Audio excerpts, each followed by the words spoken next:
Jadmantan Hospital pioneers in world-class orthopedic cardiology and multi-specialty care. Top 3 in Hyderabad, top 10 in South India. Attapur, Hyderabad. Runner గా Wechsler గా అంటే cricket player గా చూపించారు. Basketball ఆడిన వాళ్ళు కూడా పెద్ద చేస్తూ ఉన్నారు. బాస్కెట్బాల్ కూడా ఆడుంటారు. నేను అంటే లాస్ట్ లో ఆయన మైక్ పట్టుకున్నారు కదా, సింగర్ గా కూడా ఏమన్నా ట్రై చేస్తున్నారేమో అనుకున్నా. మైక్ అడిగారు కదా, పాట పాడి ఏమన్నా జనాల్ని మోటివేట్ చేస్తారేమో, ఆ కళ కూడా చూపిస్తున్నారేమో అని అనుకున్నాను. బట్ అలా జరగలేదు. సో బాగా నేను ఎంటర్టైన్ అయిందైతే రన్నింగ్. క్రికెట్ కానీ కుస్తీ పట్లు కానీ నేను ఎంజాయ్ చేయాల. రన్నింగ్ మటుకు full out and out enjoy చేస్తాను. రన్నింగ్ ఎందుకంటే ఆ స్ప్రింట్, ఆ పారా ఒలింపిక్స్ ని చాలా చాలా బాగా చూపించారు. లాస్ట్ 20 మినిట్స్ మటుకు ఏఆర్ రెహమాన్ గారు మ్యూజిక్ కనిపించింది. ఓవరాల్ సినిమాలో ఏఆర్ రెహమాన్ గారు ఎక్కడా కనపడలేదు. ఆ ఫీల్ కనపడలా. ఏఆర్ రెహమాన్ గారి బ్యాక్గ్రౌండ్ అంటే వైబ్ ఉంటుంది కదా, అది ఎక్కడ రాలా. జాన్వీ కపూర్ గారు శ్రీదేవి గారు కూతురండి. ఆవిడని తీసుకొచ్చి అందాల కోసమే పెట్టినట్టు చేస్తున్నారు తప్ప, ఆవిడ మంచి పెర్ఫార్మెన్స్ ఇచ్చిన క్యారెక్టర్స్ ఎన్నో ఉన్నాయి. ఒక మంచి పెర్ఫార్మెన్స్ కోపన్ క్యారెక్టర్ ఇస్తే బాగుంటుందేమో అనేది నా ఫీలింగ్. సో జాన్వీ కపూర్ గారి క్యారెక్టర్ శివన్నకి, జ్యోతిబాబు గారు, రామ్ చరణ్ గారు, ఈ ముగ్గురు క్యారెక్టర్స్ మటుకు త్రూ అవుట్ ఎంజాయ్ చేస్తాం. ఈ ముగ్గురిది చాలా బాగుంటుంది. మున్నాబాయ్ వాళ్ళు మున్నాబాయ్ ఉన్నారు. తర్వాత పుష్పల క్యారెక్టర్ ఆర్టిస్ట్ చాలా మంది ఇందులో ఉన్నారు. సో అందరు అంటే పెర్ఫార్మెన్సెస్ ఉన్నంత వరకు ఎవరు వాళ్ళు చాలా బాగా చేశారు. బట్ మనకి వీళ్ళెవ్వరూ కనబడరు. One and only Ram Charan గారు. ఆయన మాత్రమే, ఆయనే మొత్తం సినిమాని టేక్ ఆఫ్ చేసుకుని పట్టుకెళ్ళిపోయారు. చరణ్ గారికి పక్క నేషనల్ అవార్డ్. చరణ్ గారి పెర్ఫార్మెన్స్ కి, ఆయన డెడికేషన్ కి నేషనల్ అవార్డ్ పక్క. ఈవెన్ ఆస్కార్ కూడా ట్రై చేసేవచ్చు. బట్ సినిమా అయితే అంత లెవెల్ పెర్ఫార్మెన్స్ కాదు. సినిమా లేదు, స్టోరీ కానీ స్క్రీన్ ప్లే కానీ ఎంగేజింగ్ గా లేదు. That was the lack point of cinema. అది ఒక్కటి పక్కన పెడితే సినిమా ఓవరాల్ గా ఎంటర్టైన్ అవుతారు, ఎంజాయ్ చేస్తారు.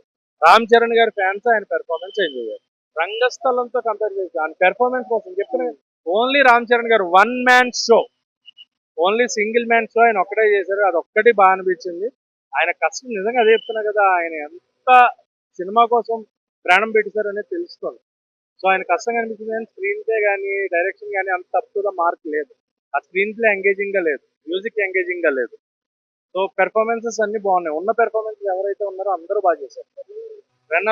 రన్నింగ్ లోనే నోరా అంతా కనిపించింది. అంటే క్రికెట్, కుస్తీ ఇవన్నీ చేశారు కానీ పెర్ఫార్మెన్స్ చాలా ఆరా ఉంది. అంటే ట్రైన్ సీక్వెన్స్, ఆయన ఢిల్లీ వెళ్ళి పడిన కష్టం ఆ లెగ్ తోటి, సో అవన్నీ చాలా చాలా న్యాచురల్ గా ఉన్నాయి.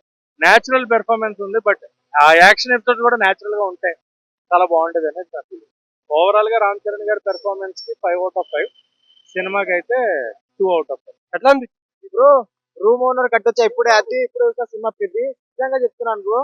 సినిమా అయిపోయిన తర్వాత అనాయి, సినిమా డైరెక్టర్స్ అనాయి, నిజంగా చెప్తున్నా సినిమా మాత్రం చాలా చాలా బాగుంది బ్రో.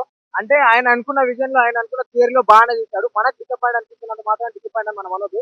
ఎందుకంటే ఆయన ఫస్ట్ సినిమా తర్వాత సెకండ్ సినిమాకే మీరు అనుకున్నంత విజన్ అంత ఇవ్వాలంటే ఇవ్వలేడు, ఎవరైనా ఇవ్వలేరు. ఒక డైరెక్టర్ తను అనుకున్న కెపాసిటీ అంతే. కానీ నెక్స్ట్ సినిమాకి ఇంకా అనుకుంటాడు, ఇంకా మనం అనుకోకుండా ఊహించిన విధంగా ఇవ్వచ్చు. ఇప్పుడైతే ఆయన అనుకున్న విజన్ కాడికి ఇచ్చాడు. ప్రతి ఒక్కరు క్యారెక్టర్ నిర్వహిస్తారని చెప్పొచ్చు. జాన్వీ కపూర్ గారు కానీ, మన జగపతి గారు ప్రతి క్యారెక్టర్ నిర్వహిస్తారు. అయ్యర్ రెహమాన్ మ్యూజిక్ అని పని.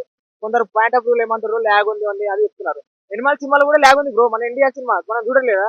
ఇండియా సినిమాలో ల్యాగ్ ఉన్నప్పుడు 3 వేరియేషన్ చూపించాడు. అంటే అంటే ఒక పాయింట్ ఆఫ్ వ్యూ లో ఫస్ట్ ఆయన క్రికెటర్ ఉంటారు. క్రికెటర్ తర్వాత మళ్ళీ కుస్తీ శివరాజు నేర్చుకుంటామని అడుగుతాడు. థర్డ్ అది ఎందుకు వెళ్తాడు అది ఆ విషయం పాయింట్ ఆఫ్ వ్యూ తెలియదు. కాకపోతే సినిమా నేరేషన్ అనేది ఆయన అనుకున్న విజన్ లో ఆయన తీశాడు. సెకండ్ సినిమాకి మనం ఊహించినంత విజన్ ఇవ్వాలంటే ఆయన ఇవ్వలేడు. ఎందుకంటే ఆయన ఎంత అనుకున్నా అంత విజన్ ఇచ్చాడని నేను అనుకుంటున్నాను సినిమా పరంగా. ఎందుకంటే ఒక డైరెక్టర్ సెకండ్ సినిమాకి మీరు అనుకున్నంత విజన్ ఇవ్వాలంటే ఇవ్వలేడు బ్రో.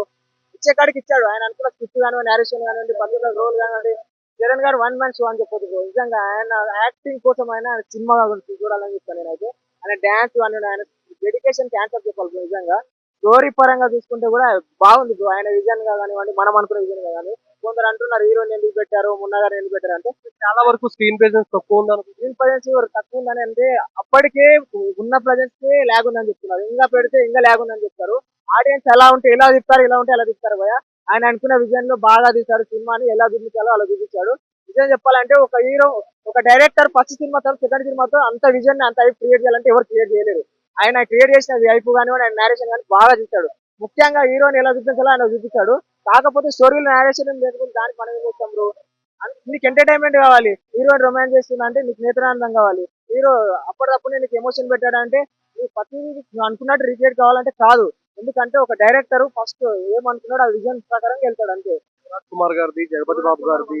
ఆయన కూడా ఆ క్యారెక్టర్ కి న్యాయం చేశాడని చెప్పొచ్చు నిజంగా అయితే. ఎందుకంటే ఆయన ఉన్నంత సేపు ఎటువంటి బోరింగ్ అనిపించలేదు. ప్రతి కుస్తీ ప్రతి ఫైట్ ఎక్స్ప్లెనేషన్ కానివ్వండి, వేరియేషన్ కానీ ప్రతి బాగా చూపించాడు. అంటే ఆ విజువల్ బాగా అనిపించింది లాస్ట్ వరకు. అంటే మగధీర, ఆర్ఆర్ఆర్, రంగస్థలం మించి ఉంటుందని చాలా మంది చెప్పారు. అంటే అంత మించింది అని చెప్పాను కానీ ఆయన యాక్టింగ్ అయితే మించింది కదా. స్టోరీ అంత మించింది అంటే నేను చెప్పుకోను. ఆర్ఆర్ మించింది స్టోరీ అంటే చెప్పాను కానీ ఆయన యాక్టింగ్ అయితే పీక్స్ లో ఉందని చెప్పొచ్చు. అంటే ఆయన కష్టపడ్డాడు, డెడికేషన్, డాన్స్ అనేది ప్రతి సినిమాలో కనబడుతుంది. కానీ స్టోరీ అంత కనబడలేదు, కానీ బాగుంది సినిమా. టాప్ 4 డైరెక్టర్స్ 4-3 లో బుచ్చిబాబు గారు ఉంటారని కూడా చెప్పారు. అంటే సార్ అనుకున్నాడు ఆయన చెప్పే స్టోరీ నేరేషన్ బట్టి ఏ విజన్ లో అనుకుంటే ప్రజలకు కళ్ళకి అత్తినట్టు చూపిస్తే ఆ టైప్ ఆ టైప్ లో ఉంటాడని అనుకున్నాడు. కానీ ఆయన సెకండ్ సినిమా ఈ విజన్ లో తీశాడు, నెక్స్ట్ సినిమా ఇండియాలో తీశాడు. బాగా మనం ఊహించినంత విజన్ లో తీయడానికి మాత్రమే బాలేదని మనం చెప్పొద్దు. బాగా తీశాడు సినిమా. ఆయన సెకండ్ సినిమా ఏ లెవెల్ లో తీయాలంటే కూడా మామూలుగా ఏ డైరెక్టర్ తీయలేడు, ఇంత బడ్జెట్ పెట్టి తీయలేడు. అంటే ఇంత ఏమంటారు, అంత సాటిస్ఫాక్షన్ చేయాలంటే చేయలేడు. మామూలుగా బాగా చేశాడు, బడ్జెట్ వేస్ట్ చేశాడు. హీరో కానీ ప్రతి అంత క్యారెక్టర్ ఆఫ్ రోల్ రాయాలంటే కూడా మామూలు విషయం కాదు. ఓవరాల్ గా చూసుకుంటే సినిమా చాలా బాగుంది. Overall rating 3.5. చాలా బాగుంది.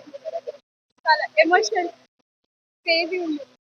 సాంగ్స్ సాంగ్స్ అన్ని బాగుంటాయి. చిక్కీ సాంగ్ నా ఫేవరెట్.